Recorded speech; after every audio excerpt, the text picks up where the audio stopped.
Morning, everybody. Gonna do a couple quick little jobs today. Need to rearrange some things here because of the changes that we just made for mounting the storage bins.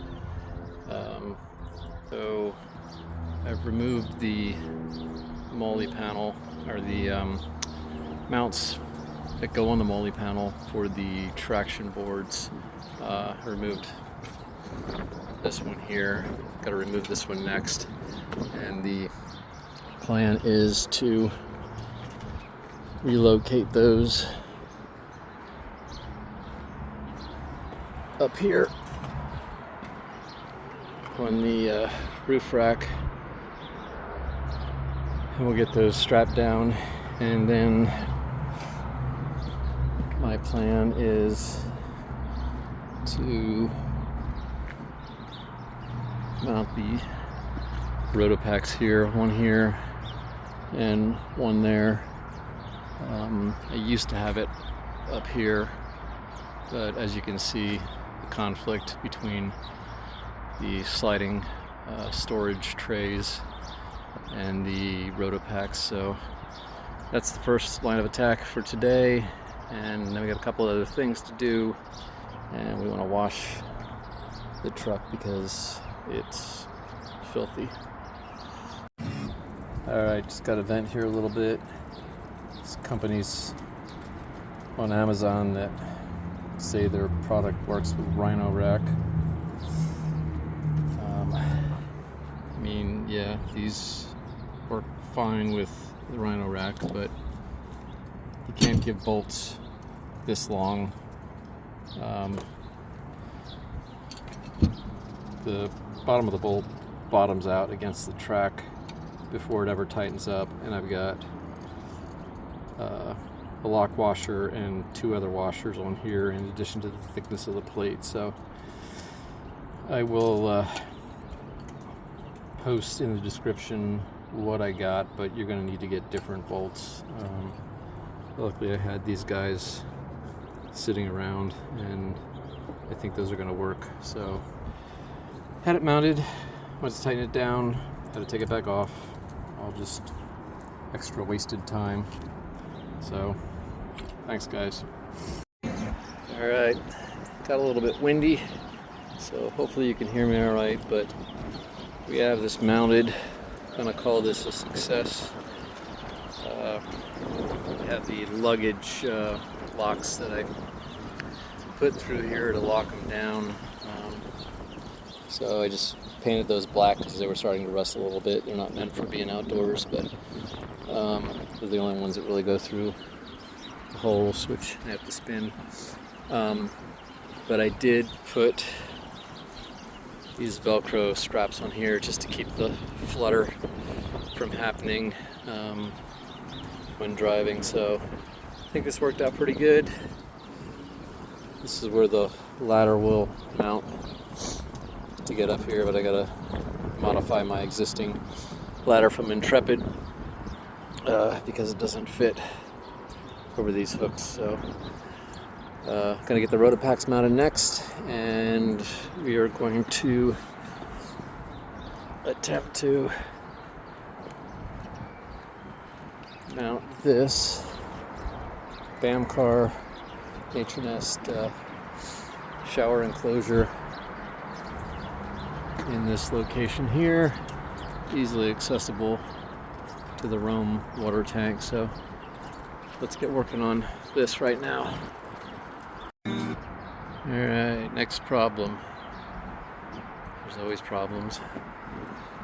I want to mount this guy on here. You can see top hole lines up, bottom hole nothing. So if I line this up here, I can get the bottom hole to line up, but of course that would just pull right out. So fabbing on the fly, we're going to take this piece of angle iron here, and this matches up nicely with the holes. So I'm just gonna cut this thing down and put that behind as kind of a big washer.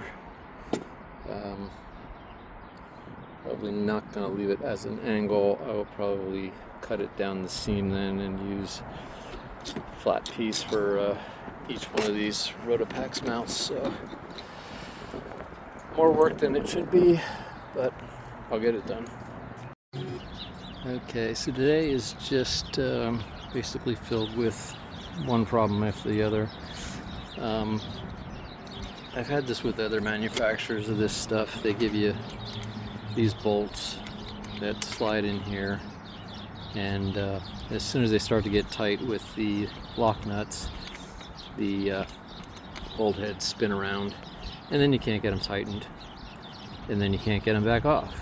So you have to get an angle grinder or a reciprocating saw and cut the damn thing off. So I went through the bag of stuff that they give you with this kit and found these guys. Now you're going to see that they are burnt on the edges because, again, they make them square and they don't fit in these slots. So you have to take an angle grinder, grind them down enough that they fit in here, so those aren't going to rotate. So while I'm waiting for those to cool down to see if they fit, I'm going to go back to mounting the Rotopax, and also in that same kit of stuff from Nature Nest, they had these, and they had some angle brackets. I'm not going to be using these to mount